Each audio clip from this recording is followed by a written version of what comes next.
हमें कुछ ऐसा सोचना होगा जो बीरबल ने आज तक नहीं किया हो। तभी दरबार में बैठे छोटे दरबारी गुलाम अली ने धीरे से कहा, एक खेल खेलिए जहां दोनों को एक ही स्थिति में रखा जाए, पर जवाब केवल अनुभव से निकले। अकबर मुस्कुराए। वाह गुलाम अली, आज तुमने कुछ सही कहा। अकबर ने दोनों बीरबलों को अपने सामने बुलाया। दोनों को एक एक थाली दी जाएगी और उसमें 5 अलग अलग दालें रखी जाएंगी। हर दाल में कोई ना कोई चीज छुपा दी जाएगी। कोई भी मूर्ख परख नहीं सकता, लेकिन जो बीरबल असली होगा वह स्वाद से जान जाएगा कि किस में क्या है, और साथ ही यह भी बताएगा कि किस में किसके इरादे छुपे हैं। यह एक अजीब आदेश था, इरादे पहचानना। दोनों बीरबलों को थालियां दी गईं। नकली बीरबल मुस्कुराया, थाली में झांका और अपने आत्मविश्वास से भरपूर आवाज में कहने लगा, पहली दाल मसूर है। इसमें छुपा है एक इलायची दाना, ताकि मैं कहूं कि यह खास है। मतलब इसका इरादा है मुझे खास महसूस कराना। अकबर ने सिर झुकाया। अच्छा, और दूसरी दाल उड़द है, पर उसमें जरा सी नींबू की खटास मिलाई गई है। मतलब इसमें कटुता है। कोई इसमें मेरे खिलाफ कुछ छुपा रहा है। उसकी बातें जंच रही थीं। दरबारियों ने सिर हिलाना शुरू कर दिया, पर असली बीरबल अब भी शांत थे। अकबर ने उसकी ओर देखा। तुम कुछ नहीं कहोगे? और तभी बीरबल ने उठकर थाली उठाई और पूरी दाल एक साथ मुंह में डाल ली। पूरी, एक ही बार में। दरबार भौंचक्का रह गया।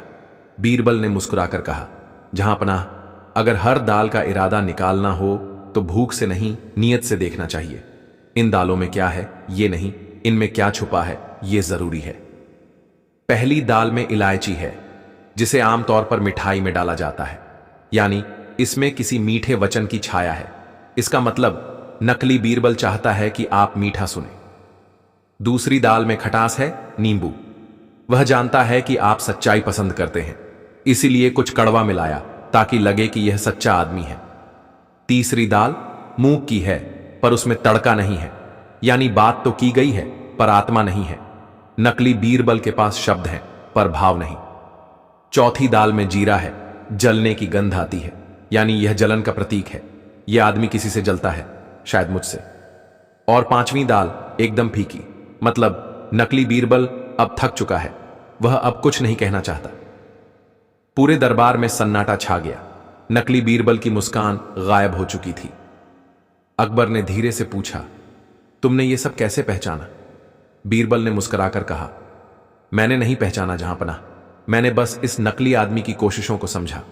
कभी कभी किसी की बात सुनने से ज्यादा, उसकी नकल देखने से ज्यादा, उसकी नीयत में ही जवाब मिल जाता है। पर एक सवाल रह गया। अकबर ने गहरी आवाज में कहा, जब उस आदमी ने खुद को बीरबल बताया तो तुम चुप क्यों रहे? बीरबल ने सिर झुकाया, क्योंकि जहांपनाह, कुछ झूठ ऐसे होते हैं जो खुद को साबित करके ही खत्म होते हैं, और अगर मैं बोलता तो वह जीत जाता। कभी कभी चुप रहना सबसे ऊंची आवाज होती है। अकबर ने अपनी अंगूठी उतारकर बीरबल की ओर बढ़ाई। सिर्फ एक असली बीरबल इतनी खूबसूरती से चुप हो सकता है। पर तभी नकली बीरबल अचानक जोर से हंसा और बोला, वाह रे बीरबल, तूने तो मुझे भी हैरान कर दिया। पर खेल अभी खत्म नहीं हुआ। सब चौंक गए, क्योंकि असली खेल अब शुरू होगा। और मैं सिर्फ बीरबल नहीं हूं, मैं दरबार का सबसे बड़ा बहरूपिया हूं, जिसे तुम सबने सालों से दरबारी समझ रखा है। और फिर उसने अपनी नकली दाढ़ी खींचकर फेंकी, और उसका चेहरा देखते ही सबकी आंखें फैल गईं। दरबार में खामोशी छा गई थी। जो नकली बीरबल बनकर आया था, उसने अपनी नकली दाढ़ी नोच कर फेंकी थी, और उसके चेहरे से वो नकाब उतर चुका था जिसने अभी तक सबको धोखे में रखा था। और जब उसका असली चेहरा सामने आया, दरबार हिल गया। महेश दास अकबर के मुंह से अनायास निकला। हां, जहांपनाह, महेश दास, दरबार का सबसे पुराना लेकिन छाया में रहने वाला दरबारी, मुस्कुराता हुआ आगे बढ़ा। वही महेश जिसे आप सबने कभी देखा पर कभी जाना नहीं। आज आपने देखा कि मैं क्या हूं, पर अब आप जानेंगे कि मैं क्यों हूं। बीरबल पहली बार कुछ कदम आगे बढ़े और बोले, महेश दास, तो ये सब तमाशा तुमने रचा था? महेश ने सिर झुकाकर कहा, नहीं बीरबल, यह कोई तमाशा नहीं था, ये एक जरूरत थी। आपको हर कोई पूछता है, आपके किस्से हर नुक्कड़ पर सुनाए जाते हैं, आप दरबार के सबसे चहेते हो गए हैं। लेकिन कभी आपने सोचा कि जिन दरबारियों की आवाज तक नहीं सुनी जाती वे क्या महसूस करते हैं? अकबर ने गहरी सांस ली। महेश, तुमने ऐसा करके दरबार का विश्वास तोड़ा है। शायद जहांपना, महेश बोला, लेकिन मेरा उद्देश्य गलत नहीं था। मैं यह देखना चाहता था कि बीरबल की असली ताकत उसकी बुद्धि है या उसका नाम। बीरबल कुछ क्षण चुप रहे, फिर बोले, महेश, तुम्हारी बात में दम है, लेकिन तुम्हारी विधि गलत थी। कोई बीरबल की बुद्धिमत्ता की परीक्षा लेना चाहता है तो वह खुद को बीरबल बनाकर नहीं कर सकता। उसे अपनी पहचान में रहकर मेरा सामना करना होगा। और सबसे बड़ी बात, बीरबल आगे बोले, तुमने जब मेरी नकल की तब तुमने मेरे जैसी बातें कहीं, मेरे जैसे कपड़े पहने, मेरी चाल नकल की। पर एक चीज जो तुम नहीं चुरा पाए वो थी मेरी नीयत। महेश की आंखों में पानी था, वह झुक गया। मैं हार गया बीरबल, मैं नहीं जानता था कि किसी को चुप रहकर भी इतना कुछ कहना आता है। अकबर ने अब अपने आसन से उठकर सबकी ओर देखा। आज का दिन हमें एक बड़ी सीख दे गया है।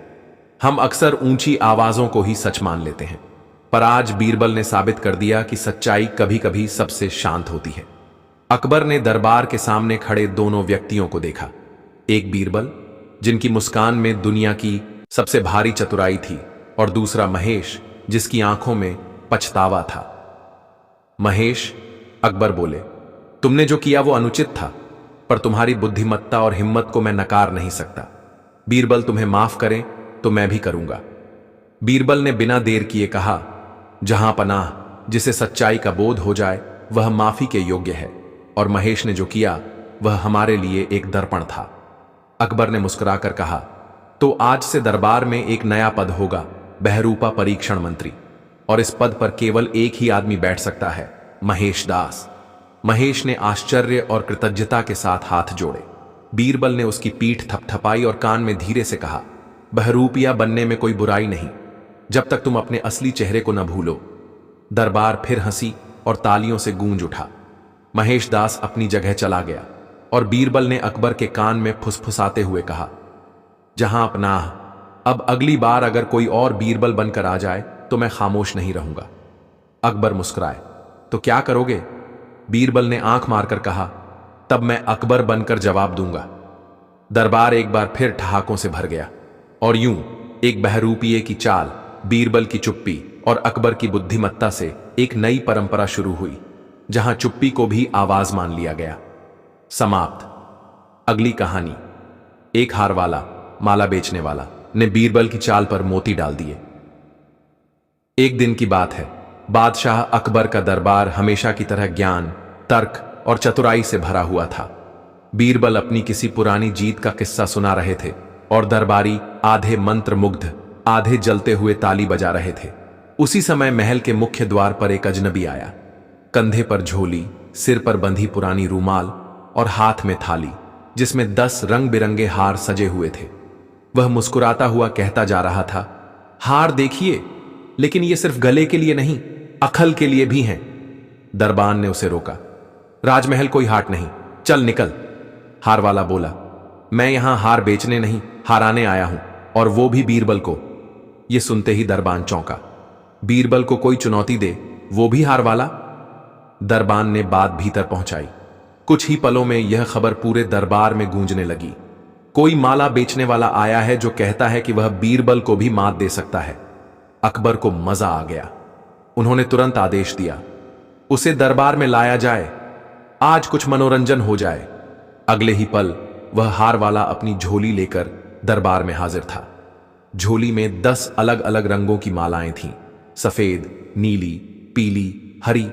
हर माला में मोती चमक रहे थे और उन पर छोटी छोटी पर्चियां लटक रही थीं। बीरबल ने हल्की मुस्कान के साथ पूछा, तो बताओ तुम्हारा नाम क्या है? नाम मेरा केवल बहाना है हुजूर। हार वाले ने सिर झुकाकर कहा, आज मैं एक विचार हूं जो माला बनकर आपके समक्ष उपस्थित है। दरबार में कुछ दरबारी हंसे, लेकिन अकबर बोले, बोलो, अपनी बात रखो, तुम्हारे हारों का रहस्य क्या है? हार वाले ने पहला हार निकाला, सफेद मोतियों वाला। इस हार पर लिखा है, जो सबसे अधिक बोलता है वही सबसे कम सुनता है। उसने माला हवा में लहराई, फिर कहा, यह माला उस दरबारी के लिए है जो सबसे अधिक बातें करता है लेकिन कभी दूसरों की सुनता नहीं। कुछ दरबारी एक दूसरे को देखने लगे। दूसरी माला, लाल मोतियों वाली। इस पर लिखा है, जो हर बात में हां मिलाता है उसकी राय सबसे कम होती है। यह उस दरबारी के लिए है जो जहां पनाह की हर बात में सिर हिलाता है पर खुद कभी नहीं सोचता। अब दरबार में फुसफुसाहट शुरू हो गई थी। तीसरी माला, नीली। इसमें लिखा है, जो हर बुद्धिमान से डरता है वह मूर्खों की भीड़ में राजा बनता है। यह माला किसी ऐसे के लिए है जो बीरबल से हमेशा जलता है। बीरबल ने अब तक कुछ नहीं कहा था, बस हार वाले को देखे जा रहे थे ध्यान से। चौथी माला, हरी। इस पर लिखा है, जो खुद को जान ले वो दूसरों को हराने की जरूरत नहीं समझता। यह माला उस आदमी के लिए है जिसे सचमुच समझ है और जिसे शायद मैं आज हराना नहीं चाहता। अब अकबर ने अपनी कुर्सी पर सीधा होकर पूछा, क्या तुम बीरबल को हराने आए हो या उन्हें समझाने? हार वाला मुस्कुराया, जहां पनाह, मैं केवल आईना हूं। जो देखना चाहे देख ले, जो न देख सके वो माला पहन ले। बीरबल ने पहली बार बोला, लेकिन इनमें से कोई माला मुझे क्यों पहनेगा? हार वाले ने 10वीं माला निकाली, बिल्कुल साधारण, सादी, बिना रंग की, क्योंकि इस माला पर लिखा है, जिसे किसी माला की जरूरत ना हो वही असली मोती होता है। अकबर ने ताली बजा दी। दरबार में सन्नाटा, फिर हंसी। वाह! अकबर बोले, बीरबल, ये तो तुम्हारे ही अंदाज में तुम्हें जवाब दे रहा है। बीरबल बोले, जहां पनाह, अब मैं पूछना चाहूंगा, क्या यह सचमुच हार वाला है या किसी और की चाल? हार वाले ने झोली कंधे से उतारी और मुस्कुराया। चाल और चालाकी में फर्क है बीरबल साहब। मैं हार वाला हूं, पर हर मोती मेरा नहीं, कुछ दरबार से ही बटोरे हैं। बीरबल ने उसकी आंखों में देखा। वह आदमी सीधा दिखता था, पर दिमाग में तूफान था। तुम्हारा अगला इरादा क्या है? बीरबल ने पूछा। अगला इरादा? हार वाले ने कहा, अब की बार मैं माला नहीं लाऊंगा, मैं धागा लाऊंगा और देखूंगा कौन कौन किस मोती को जोड़ता है और कौन किसे तोड़ता है। दरबार स्तब्ध। अकबर ने उसे दरबार से विदा किया, पर बीरबल की आंखों में पहली बार संदेह की चमक थी। वह आदमी केवल हार वाला नहीं लग रहा था। जब बीरबल ने माला को खोलकर देखा और उसमें एक छुपा हुआ जासूस निकला। बीरबल ने जैसे ही उस सादी माला को हाथ में लिया, उसका चेहरा गंभीर हो गया। बाकी 9 मालाओं में रंग, रूप और कटाक्ष थे, पर यह आखिरी माला एकदम साधारण, जैसे उसमें कुछ न हो, और शायद इसी में कुछ था। इस माला को थोड़ा ध्यान से देखना पड़ेगा, बीरबल ने धीरे से कहा और माला को मोड़ना शुरू किया। अकबर ने पूछा, बीरबल, तुम्हें क्या शक है? जहां पनाह, बीरबल बोले, अगर कोई हर माला में अर्थ छिपा सकता है तो इसमें भी कुछ होगा, और इस बार शायद अर्थ नहीं, कोई उद्देश्य। बीरबल ने माला को जैसे ही पूरा घुमाया, एक मोती अचानक गिरा और जमीन पर खनकता हुआ लुढ़कने लगा। अरे! एक दरबारी चौंका। बीरबल ने वो मोती उठाया और उसे उंगलियों के बीच रगड़ा। तभी क्लिक, एक हल्की सी ध्वनि हुई और मोती 2 हिस्सों में खुल गया। भीतर एक बारीक सा कागज था। बीरबल ने तुरंत उसे बाहर निकाला और पढ़ा। उस कागज पर लिखा था, हम जानते हैं कि दरबार के भीतर से ही कोई पड़ोसी राज्य को खबरें भेज रहा है, लेकिन असली जड़ यहां नहीं, माला पहनने वालों में है। देखो कौन कौन यह माला अपने पास रखता है। अकबर उठ खड़े हुए। क्या मतलब है इसका? कौन भेज रहा है यह संदेश? बीरबल ने गहरी सांस ली। जहां पनाह, अब यह बात साफ हो गई है कि वो हार वाला केवल मनोरंजन के लिए नहीं आया था। वह एक जासूस था, या शायद कोई गुप्तचर जो हमें चेतावनी देकर गया है, लेकिन दरबार से ही कोई खबरें भेज रहा है। यह कैसे हो सकता है? अकबर चिंतित थे। बीरबल बोले, इसलिए उसने आखिरी माला में यह संकेत छिपाया। बाकी मालाएं तो दरबारियों को व्यस्त करने का तरीका थीं, असली माला तो ये थी। और देखिए, ये किसे दी गई थी? अकबर ने कहा, तुम्हारे हाथ में है। बीरबल ने सिर हिलाया, लेकिन उसने कहा था, जिसे किसी माला की जरूरत ना हो वही असली मोती होता है। ये एक मनोवैज्ञानिक चाल थी। उसने जानबूझकर ये मुझे सौंपी। ताकि दरबारियों की नजर इस पर न जाए। मगर अब अगर हम जानना चाहते हैं कि वो कौन है जो खबरें बाहर भेज रहा है, हमें यह देखना होगा कि बाकी मालाएं किस किस ने ली हैं और कौन सबसे ज्यादा उत्सुकता से उन्हें संभाल रहा था। अकबर ने तुरंत आदेश दिया, हर दरबारी को बुलाओ और उन्हें वो माला साथ लाने को कहो जो उन्हें दी गई थी। दरबार फिर भरा। सभी दरबारी एक एक करके अपनी माला लेकर आए। सबने बताया कि उन्होंने वो माला कैसे संभाल कर रखी है। पर एक दरबारी रहीम खान बोला, हुजूर, मुझसे तो माला खो गई। बीरबल की आंखें एकदम तेज हो गईं। मालाएं खो जाईं, ये समझ सकता हूं, लेकिन रहीम खान, तुम्हारे पास जो माला थी वो नीली थी। उस पर लिखा था, जो हर बुद्धिमान से डरता है वह मूर्खों की भीड़ में राजा बनता है। रहीम बगलें झांकने लगा। बीरबल बोले, क्या आपको वह पंक्ति याद है? रहीम ने सिर झुका लिया। बीरबल ने अकबर से कहा, जहां अपना रहीम दरबार का सबसे चुप और सबसे सतर्क सदस्य है।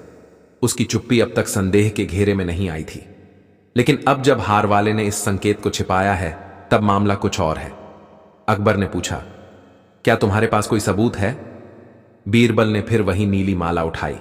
रहीम ने माना था कि उसने खो दी है, लेकिन जब बीरबल ने उसकी झोली चेक करवाई तो वह माला उसमें छिपाकर रखी गई थी, एक दोहरी परत में, और उसी माला के भीतर एक और मोती था जो नकली लग रहा था। बीरबल ने वह मोती खोला और उसमें से निकला एक और कागज।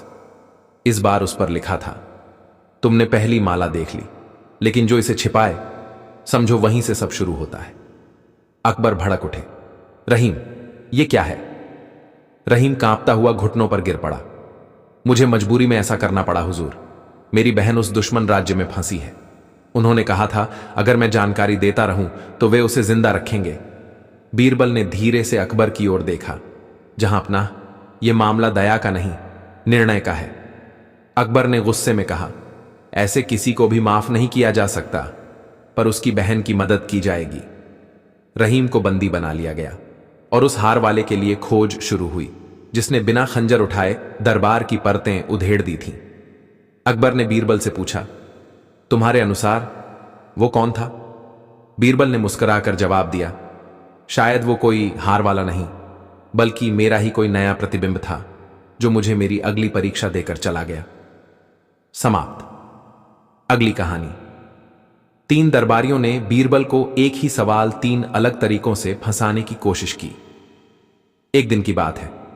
मुगल दरबार में गर्मियों की नमी और दरबारियों की जलन, दोनों का तापमान असामान्य रूप से बढ़ा हुआ था। कारण था वही, बीरबल। जहां एक ओर बीरबल की चतुराई के किस्से आगरा से काबुल तक पहुंच चुके थे, वहीं दरबार के कुछ पुराने दरबारी जो पहले खुद को सबसे बड़ा विद्वान मानते थे, अब खुद को सिर्फ बीरबल के आसपास बैठने वाला दर्शक महसूस करते थे। उनमें सबसे मुखर थे रफीक मिर्जा, तर्कशास्त्र के विद्वान, पर तर्क में जहर घोलना इनकी विशेषता थी। दौलत राम चतुर्वेदी, संस्कृत निष्ठ पंडित जिनकी बातों में शब्द ज्यादा मतलब कम होता था, और महमूद बख्तखपा, एक चुपचाप रहने वाला दरबारी जिसकी चुप्पी ही सबसे जहरीली चाल थी। तीनों ने आपस में तय किया, अब बहुत हुआ। बीरबल को कोई ऐसा सवाल पूछेंगे कि वो या तो चुप हो जाए या उलझ जाए। लेकिन बीरबल को जानते थे, एक सीधा सवाल पूछना तो जैसे बंदर के सामने केला फेंकना होता, तुरंत खा जाएगा। इसलिए उन्होंने एक ही सवाल चुना, पर उसे 3 अलग तरीकों से 3 अलग पेंचों में पेश करने की योजना बनाई। अगली सुबह दरबार। अकबर का मूड अच्छा था। उन्होंने बीरबल से कहा, बीरबल, आज अगर कोई ताजा चतुराई दिख जाए तो दिन बन जाए। बीरबल मुस्कुराए।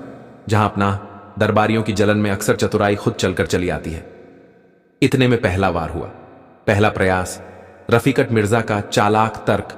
रफीकत मिर्जा खड़े हुए, बड़ी विनम्रता से बोले, जहां अपना, मैं एक तर्कपूर्ण पहेली प्रस्तुत करना चाहता हूं, जिसे यदि बीरबल सुलझा ले तो मैं उन्हें तर्कवीर मान लूंगा। अकबर मुस्कुराए, हम तो पहले ही मानते हैं, लेकिन सुनते हैं। रफीका बोले, यदि किसी व्यक्ति को 2 विकल्प दिए जाए, एक में वह सत्य बोलेगा लेकिन परिणाम में अपमानित होगा, दूसरे में वह झूठ बोलेगा लेकिन सम्मानित किया जाएगा, तो चतुर व्यक्ति क्या चुनेगा और बीरबल खुद क्या चुनेंगे? दरबार में खामोशी छा गई। कुछ दरबारी मुस्कुराए, अब फंसे बीरबल।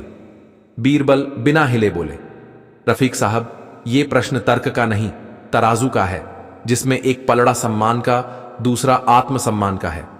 चतुर व्यक्ति पहले देखेगा कि सामने वाला कौन है। यदि सामने रफीक मिर्जा हो तो वह झूठ भी बोल सकता है, क्योंकि उनकी समझ में सत्य भी अपमानजनक ही लगता है। दरबार में ठहाका।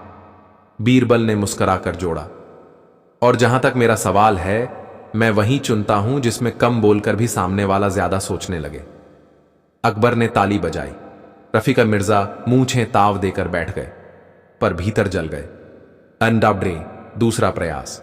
दौलत राम चतुर्वेदी की भाषाई पहेली अब बारी आई दौलत राम चतुर्वेदी की। उन्होंने खड़े होकर हाथ जोड़कर कहा, महाराज, बीरबल की बुद्धि विलक्षण है, परंतु यदि उन्हें भाषा के गहन अरण्य में ले जाया जाए तो संभवतः कोई शब्दों की गांठ उन्हें रोक सके। अकबर बोले, तो फिर गांठ बांधिए, देखिए बीरबल खोलते हैं या नहीं। दौलत राम ने अपनी विशेष संस्कृतमयी शैली में कहा, यदि सत्य को असत्य कहना हो और असत्य को सत्य, और यह कार्य करना हो एक ऐसे मनुष्य को जो न बोल सकता है और न लिख सकता है, तो वह कैसे इसे कर सकता है। सवाल सुनते ही दरबारियों के कान उलझ गए। बीरबल ने सीधा पूछा, पंडित जी, आप ये प्रश्न अपने लिए पूछ रहे हैं या मेरे लिए? सब हंस पड़े। बीरबल उठे, दरबार में आगे आए और बोले, पंडित जी का प्रश्न यह है कि मूक और निरक्षर व्यक्ति कैसे सत्य को असत्य और असत्य को सत्य बता सकता है। फिर वे एक कदम और आगे बढ़े और अपनी एक अंगुली ऊपर की ओर उठा दी, जैसे कह रहे हों ईश्वर। फिर वही अंगुली धीरे से नीचे झुका दी, जैसे नर्क की ओर इशारा। बीरबल बोले, महाराज, मूक व्यक्ति संकेतों से बोलता है, और यदि वह झूठा है तो सत्य की ओर इशारा करते हुए असत्य दर्शाएगा, और यदि वह सच्चा है तो वही संकेत उसका सत्य होगा। उसका संकेत ही उसका वचन है। अकबर ने तालियां बजाईं और दौलत राम ने माला समेट ली। दरगाह तीसरा प्रयास। महमूद बख्त की मौन चाल अब महमूद बख्त उठे, धीरे, शांत और चेहरे पर वही निर्विकार मुस्कान।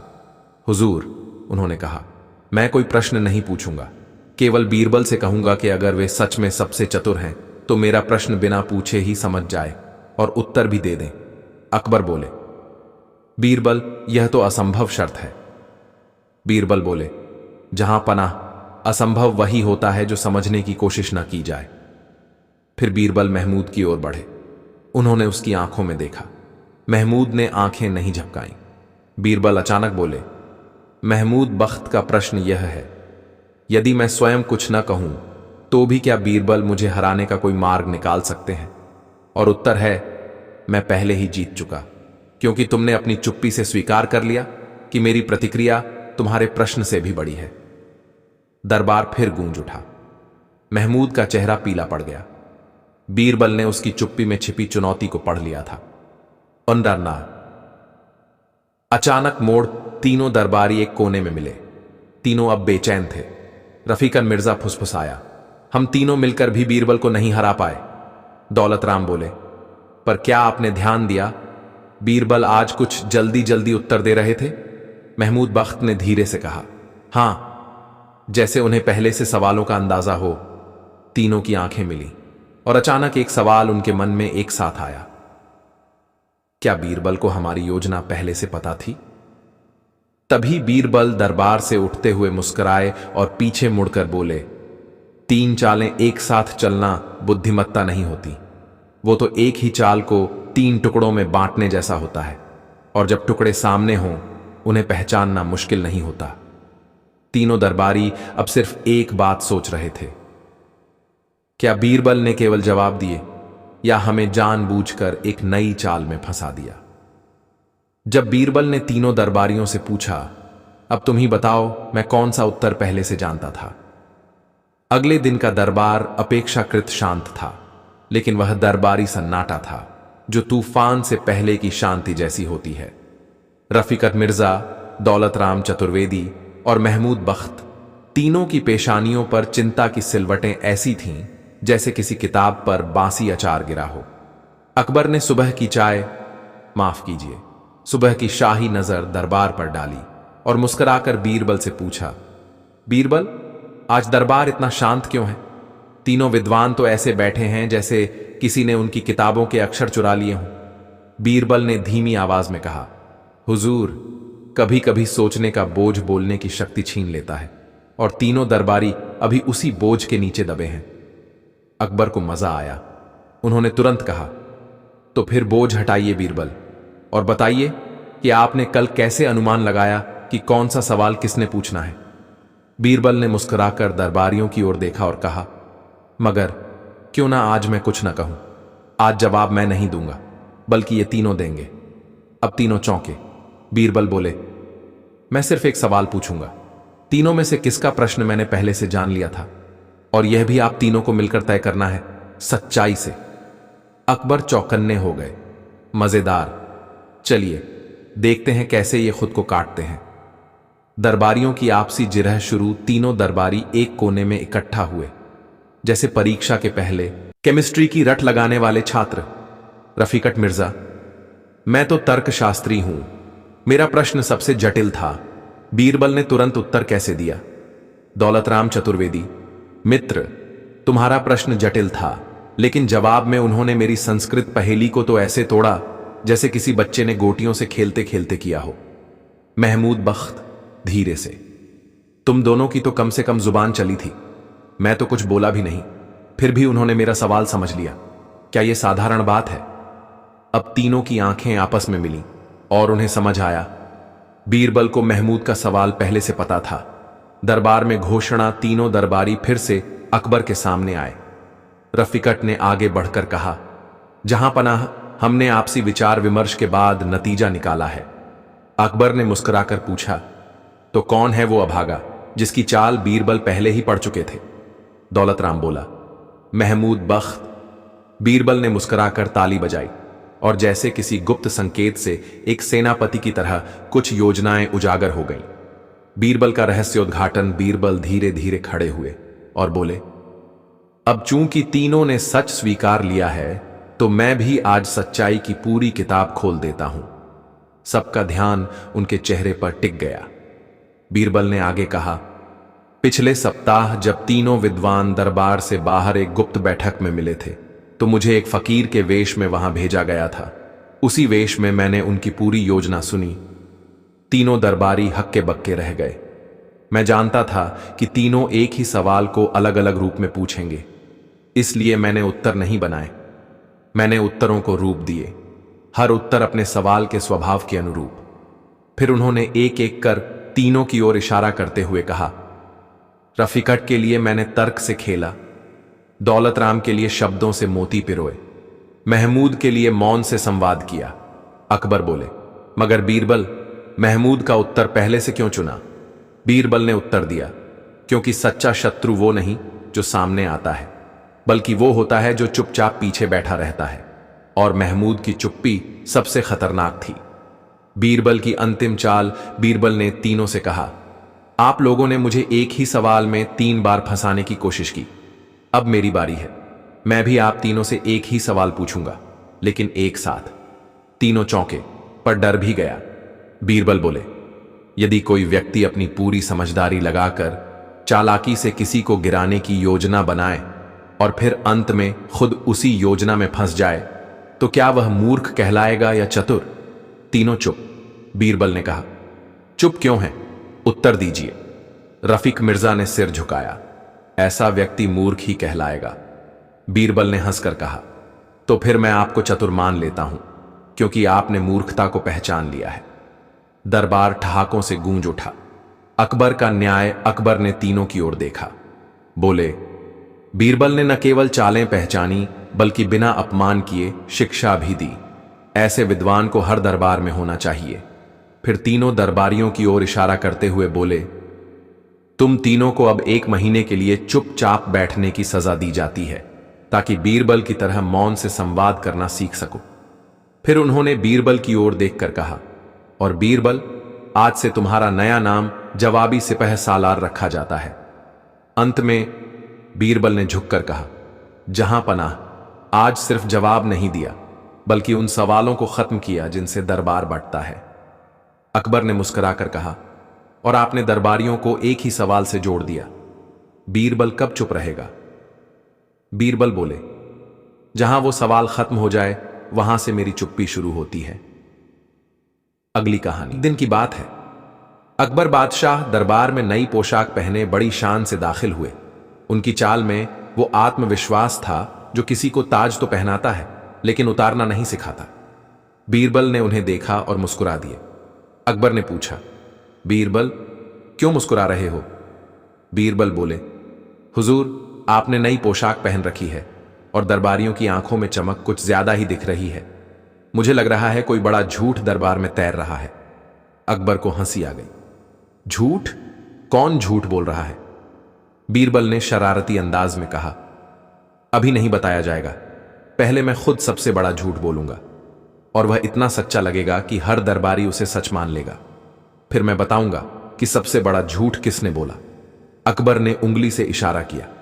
तो फिर ऐलान करो बीरबल, बताओ वो झूठ जो सच जैसा लगे। दरबार में झूठ का ऐलान। बीरबल उठे।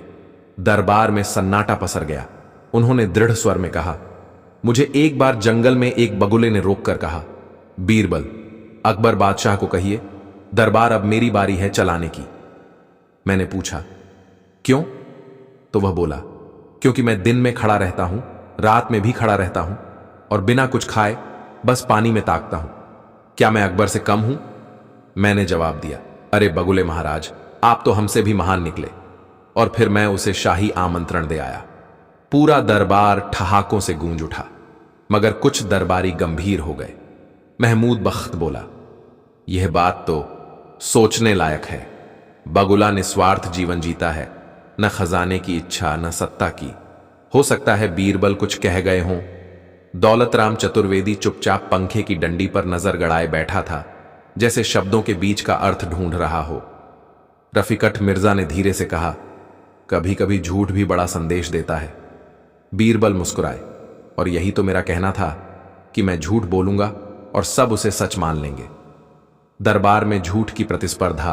अकबर बोले, अब जब बीरबल ने झूठ बोलने का अवसर खुद लिया है तो हम 3 दरबारियों को भी वह अधिकार दो। हर कोई आज झूठ बोले और जो झूठ सबसे सच्चा लगेगा उसे इनाम मिलेगा। बीरबल ने सहमति में सिर हिलाया। बिल्कुल, और इनाम वही चुनेगा जो सबसे पहले पकड़ा जाएगा। अकबर बोले, दिलचस्प, दरबार में आज सच के नकाब में झूठ चलेगा। पहला दरबारी दौलत राम चतुर्वेदी।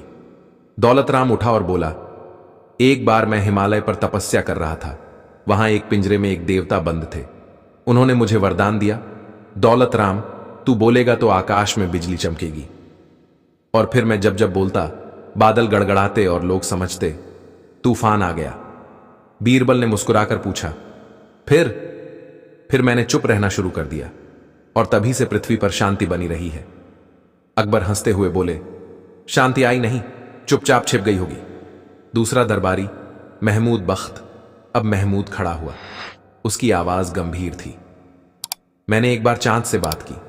वह उदास था।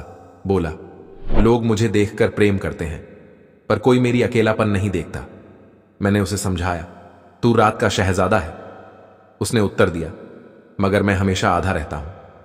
और फिर मैंने उसे आईना दिखाया जिसमें वह पूरा था। अकबर बोले, तो फिर वो खुश हुआ? महमूद बोला, नहीं। उसने मुझसे पूछा, क्या तू भी आधा है? और मैंने कहा, हां, मैं वो हूं जो लोग समझते हैं, बाकी तो मैं खुद नहीं समझता। दरबार एक क्षण को चुप हो गया। बीरबल ने कहा, झूठ अगर दर्शन बन जाए तो सबसे खतरनाक होता है।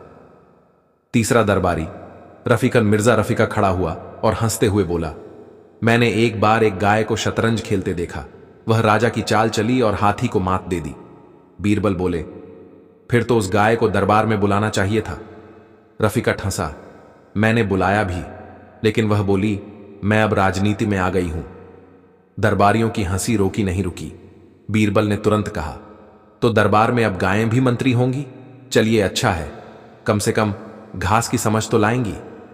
झूठ का अंतिम मुकाबला अब बारी थी अकबर की। उन्होंने सबकी ओर देखा और कहा, मैं भी एक झूठ बोलूंगा। बीरबल ने चौंक कर कहा, हुजूर भी? अकबर ने कहा, मेरा झूठ यह है, मैं सबसे बुद्धिमान हूं इस दरबार में। और दरबार सन्न। बीरबल ने सिर झुकाकर कहा, हुजूर, अब आपने हम सबका झूठ मिटा दिया। अकबर मुस्कुराए, मतलब ये झूठ सच लग गया? बीरबल बोले, नहीं, अब ये झूठ इतना झूठ है कि हमें अपने झूठ पर भी शर्म आने लगी है। दरबार फिर हंसी से गूंज उठा। लेकिन जैसे ही सब हंस रहे थे, एक बुजुर्ग व्यक्ति दरबार में घुसा। उसकी आंखों में चमक थी, बाल बर्फ जैसे सफेद। उसने कहा, बीरबल, तुमने कहा कि तुम सबसे बड़ा झूठ बोल सकते हो, मगर क्या तुम वो झूठ भी बोल सकते हो जो किसी की जिंदगी बदल दे? बीरबल चौंका। अकबर ने इशारा किया, कौन हो तुम? बुजुर्ग बोला, मैं एक व्यापारी हूं, लेकिन एक ऐसा झूठ जानता हूं जिसे अगर कोई मान ले तो वह खुद को भूल सकता है। बीरबल उसकी ओर बढ़े, क्या तुम वही हो जो वर्षों पहले मेरे पिता को छोड़कर दक्षिण के बाजार चला गया था? बुजुर्ग ने सिर झुकाया। अकबर भी चौकन्ने हो गए। बीरबल के चेहरे पर पहली बार न सवाल था न मुस्कान। बीरबल ने उस झूठ को सच मान लिया, और फिर ऐसा सच सामने आया जिसने पूरी अकबर की सत्ता को हिला दिया। दरबार में अचानक सन्नाटा छा गया। वह बुजुर्ग व्यक्ति जो अब तक एक साधारण व्यापारी लगता था, बीरबल की ओर कुछ इस तरह देख रहा था जैसे वर्षों पुरानी कोई गांठ खुलने वाली हो। अकबर ने सिंहासन की पीठ से टिककर गंभीर स्वर में पूछा, बीरबल, क्या तुम सच में इस व्यक्ति को पहचानते हो? बीरबल एक क्षण को चुप रहे, फिर उनकी आंखें उस बुजुर्ग की ओर स्थिर हो गईं। हां महाराज, यह व्यक्ति मेरे पिता का पुराना साझेदार है। इन्होंने हमारे परिवार के सबसे कठिन समय में मदद की थी, और फिर एक दिन अचानक सब कुछ छोड़कर गायब हो गए थे। बुजुर्ग ने सिर झुकाया, मैंने झूठ बोला था बीरबल, और वो झूठ अब तक मेरा पीछा कर रहा है। अकबर ने भौहें सिकोड़ी। क्या झूठ? वृद्ध ने गहरी सांस ली। मैंने कहा था कि मैं व्यापार के लिए दक्षिण जा रहा हूं, जबकि असल में मैं तिजोरी लेकर भाग गया था। लेकिन बाद में जब पता चला कि बीरबल उस तिजोरी के बिना भी ऊंचाइयां छू गया, तो मेरी हिम्मत जवाब दे गई और मैं सब छोड़कर एक सन्यासी बन गया। पूरा दरबार स्तब्ध। बीरबल के चेहरे पर कोई क्रोध नहीं था, बल्कि उनके होठों पर एक हल्की मुस्कान उभरी। तो आपने वो झूठ बोला जिससे आपकी जिंदगी बदल गई। अब मैं आपको एक झूठ सुनाता हूं जिसे सुनकर किसी और की जिंदगी बदल जाएगी। बीरबल ने बुजुर्ग की ओर देखकर कहा, मैंने हमेशा अपने पिता से नफरत की थी, क्योंकि मैंने समझा वो हमें छोड़कर गए थे। पर अब मैं जानता हूं वो झूठ भी किसी मजबूरी का हिस्सा रहा होगा। और शायद सबसे बड़ा सच यह है कि कभी कभी झूठ इंसान को सच से ज्यादा ईमानदार बना देता है। बुजुर्ग की आंखें भर आईं। सत्ता का हिलना बात यहीं समाप्त नहीं हुई। बीरबल ने अपनी बात आगे बढ़ाई, महाराज, यदि इस दरबार में कोई झूठ बोले और वह किसी को बदल दे, तो क्या आप उसे दंड देंगे या पुरस्कार? अकबर ने उत्तर दिया, जो झूठ किसी को सही रास्ते पर ले आए वो झूठ नहीं होता, वो ज्ञान होता है। बीरबल मुस्कुराए, तो मैं एक और झूठ बोलता हूं, और अगर ये काम कर गया तो समझ लीजिए दरबार में आज सबसे बड़ा न्याय हुआ है। उन्होंने सिंहासन के पास खड़े सबसे घमंडी दरबारी रफीकत मिर्जा की ओर देखा और कहा, रफीकत साहब, आपको तो पता है ना कि महाराज ने आपको अगला वजीर बनाने का मन बना लिया है। रफीकत हक्का बक्का रह गया। क्या? मुझे? पर मुझे तो बताया भी नहीं गया। बीरबल ने उसी अंदाज में कहा, बताने की जरूरत ही क्या है? महाराज ने तो कहा है, जिसे मैं नहीं चुनता वही सच्चा होता है। अकबर ने भौहें चढ़ाईं। रफीकत हड़बड़ाकर खड़ा हो गया। महाराज, अगर बीरबल की बात सच है तो मैं वजीर बनने से इनकार करता हूं। मुझे अभी बहुत कुछ सीखना है। मैं उस योग्य नहीं हूं। दरबारियों के मुंह खुले के खुले रह गए। अकबर हंस पड़े। बीरबल, तुमने आज वाकई झूठ से एक सच्चा काम कर दिखाया। बीरबल की अंतिम बात। बीरबल मुस्कुराते हुए खड़े हुए और बोले, झूठ कभी कभी ढाल बनता है, कभी तलवार, लेकिन अगर वो किसी को गिरने से बचा ले या किसी को उठने की प्रेरणा दे दे तो समझिए वो झूठ दरअसल सबसे बड़ा सच है। अकबर ने बीरबल की पीठ थपथपाई। आज तुमने उस बुजुर्ग को माफ कर एक बेटे की महानता दिखाई। रफीकत मिर्जा को बदलकर एक शिक्षक का काम किया और दरबार को सिखा दिया कि झूठ भी कभी कभी दर्पण बन सकता है। और अंत में बुजुर्ग धीरे धीरे दरबार से निकलने लगा। जाते जाते उसने बीरबल से पूछा, अगर मैं सच कहता कि मैंने चुरा लिया था, क्या तुम मुझे माफ करते? बीरबल ने कहा, नहीं। अगर तुम पहले सच कहते तो मैं तुम्हें पकड़वा देता, लेकिन तुमने समय लिया, झूठ को भुगता, और अंत में जो बोले वो झूठ नहीं, पश्चाताप था। अकबर ने दरबार को समाप्त किया और उस दिन झूठ को एक नया नाम मिला, बीरबल की सच्चाई। समाप्त। अगली कहानी। एक बहरूपिया दरबार में बीरबल बनकर आ गया और असली बीरबल चुप हो गया। दरबार के उस दिन की शुरुआत बेहद साधारण थी, जैसे हर दिन होती है, पर कुछ ही घंटों में बादशाह अकबर बीरबल की चतुराई से नहीं बल्कि उसकी चुप्पी से हैरान हो गए। सुबह की धूप दीवारों से टकरा रही थी, पर दीवान ए खास के अंदर सब कुछ पहले जैसा ही था। मंत्रीगण अपनी जगह पर थे, अकबर अपने तख्त पर, और बीरबल अपनी आदत के अनुसार सबकी बातों पर मुस्कुराते हुए बीच बीच में कोई न कोई चुटीली बात कहकर सबको हंसा रहे थे। तभी एक सिपाही भागता हुआ अंदर आया। जहां अपना एक अजनबी आदमी बाहर खड़ा है और कहता है कि वह बीरबल है। अकबर ने पलकें झपकाईं। क्या मतलब है इसका? सिपाही ने हांफते हुए कहा, हुजूर, वह कहता है कि जो बीरबल आपके सामने बैठा है वह नकली है, असली बीरबल वही है। दरबार में सन्नाटा छा गया। बीरबल, जो अभी तक मुस्कुरा रहे थे, अब एकदम शांत हो गए। उन्होंने कुछ नहीं कहा, बिल्कुल कुछ नहीं। उसे अंदर लाओ, अकबर ने आदेश दिया। कुछ ही क्षणों में दरबार में एक आदमी आया, वही कदकाठी, वही कपड़े, वही चाल, और तो और वही तेज आंखें जो बीरबल की पहचान थी। वह बिल्कुल बीरबल जैसा दिख रहा था, इतना कि कुछ दरबारियों ने आपस में फुसफुसाना शुरू कर दिया। अगर यह न बोले तो हम पहचान ही ना पाते। वह आदमी झुककर बोला, जहां अपना सलाम, मैं बीरबल हूं, और जो इस समय आपके सामने बैठा है वह मेरा बहरूपिया है। अकबर की भौहें तन गई। यह क्या मजाक है? पर असली चौंकाने वाली बात यह थी कि वह बीरबल, जो दरबार में पहले से मौजूद थे, अब भी चुप थे। उन्होंने न तो विरोध किया न ही कोई टिप्पणी। उनकी चुप्पी पूरे दरबार के लिए सबसे बड़ा रहस्य बन गई। अकबर ने दोनों को गौर से देखा। अच्छा, अगर तुम दोनों ही बीरबल हो तो यह तय करना मेरा काम है, लेकिन यह कैसे तय किया जाए? एक वृद्ध मंत्री राजा टोडरमल ने कहा। जहां पनाह, कोई कठिन प्रश्न पूछिए, जिसका उत्तर असली बीरबल देगा वही सच्चा है। नहीं, अकबर ने सिर हिलाया। यह बहुत आसान है। अगर यह नकली बीरबल है तो वह बीरबल की सभी चालों को याद कर चुका होगा। हमें कुछ ऐसा सोचना होगा जो बीरबल ने आज तक नहीं किया हो। तभी दरबार में बैठे छोटे दरबारी गुलाम अली ने धीरे से कहा, एक खेल खेलिए जहां दोनों को एक ही स्थिति में रखा जाए, पर जवाब केवल अनुभव से निकले। अकबर मुस्कुराए। वाह गुलाम अली, आज तुमने कुछ सही कहा। अकबर ने दोनों बीरबलों को अपने सामने बुलाया। दोनों को एक एक थाली दी जाएगी और उसमें 5 अलग अलग दालें रखी जाएंगी। हर दाल में कोई ना कोई चीज छुपा दी जाएगी।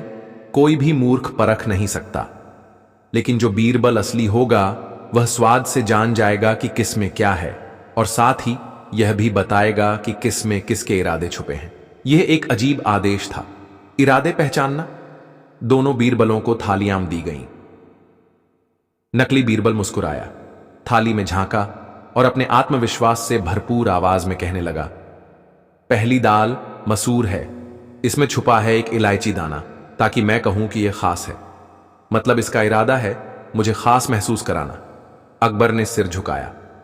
अच्छा, और दूसरी? दूसरी दाल उड़द है, पर उसमें जरा सी नींबू की खटास मिलाई गई है। मतलब इसमें कटुता है। कोई इसमें मेरे खिलाफ कुछ छुपा रहा है। उसकी बातें जंच रही थीं। दरबारियों ने सिर हिलाना शुरू कर दिया, पर असली बीरबल अब भी शांत थे। अकबर ने उसकी ओर देखा। तुम कुछ नहीं कहोगे? और तभी बीरबल ने उठकर थाली उठाई और पूरी दाल एक साथ मुंह में डाल ली। पूरी, एक ही बार में। दरबार भौंचक्का रह गया। बीरबल ने मुस्कुराकर कहा, जहां पनाह, अगर हर दाल का इरादा निकालना हो तो भूख से नहीं, नीयत से देखना चाहिए। इन दालों में क्या है ये नहीं, इनमें क्या छुपा है ये जरूरी है। पहली दाल में इलायची है, जिसे आमतौर पर मिठाई में डाला जाता है, यानी इसमें किसी मीठे वचन की छाया है। इसका मतलब नकली बीरबल चाहता है कि आप मीठा सुने। दूसरी दाल में खटास है, नींबू। वह जानता है कि आप सच्चाई पसंद करते हैं, इसीलिए कुछ कड़वा मिलाया ताकि लगे कि यह सच्चा आदमी है। तीसरी दाल मूंग की है, पर उसमें तड़का नहीं है, यानी बात तो की गई है पर आत्मा नहीं है। नकली बीरबल के पास शब्द हैं पर भाव नहीं। चौथी दाल में जीरा है, जलने की गंध आती है, यानी यह जलन का प्रतीक है। यह आदमी किसी से जलता है, शायद मुझसे। और पांचवी दाल एकदम फीकी, मतलब नकली बीरबल अब थक चुका है, वह अब कुछ नहीं कहना चाहता। पूरे दरबार में सन्नाटा छा गया। नकली बीरबल की मुस्कान गायब हो चुकी थी। अकबर ने धीरे से पूछा, तुमने ये सब कैसे पहचाना? बीरबल ने मुस्कुराकर कहा, मैंने नहीं पहचाना जहांपनाह, मैंने बस इस नकली आदमी की कोशिशों को समझा। कभी कभी किसी की बात सुनने से ज्यादा, उसकी नकल देखने से ज्यादा, उसकी नीयत में ही जवाब मिल जाता है। पर एक सवाल रह गया। अकबर ने गहरी आवाज में कहा, जब उस आदमी ने खुद को बीरबल बताया तो तुम चुप क्यों रहे? बीरबल ने सिर झुकाया, क्योंकि जहांपनाह कुछ झूठ ऐसे होते हैं जो खुद को साबित करके ही खत्म होते हैं, और अगर मैं बोलता तो वह जीत जाता। कभी कभी चुप रहना सबसे ऊंची आवाज होती है। अकबर ने अपनी अंगूठी उतारकर बीरबल की ओर बढ़ाई। सिर्फ एक असली बीरबल इतनी खूबसूरती से चुप हो सकता है।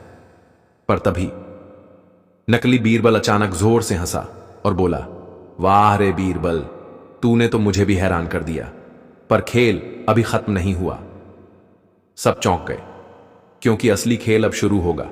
और मैं सिर्फ बीरबल नहीं हूं, मैं दरबार का सबसे बड़ा बहरूपिया हूं, जिसे तुम सबने सालों से दरबारी समझ रखा है।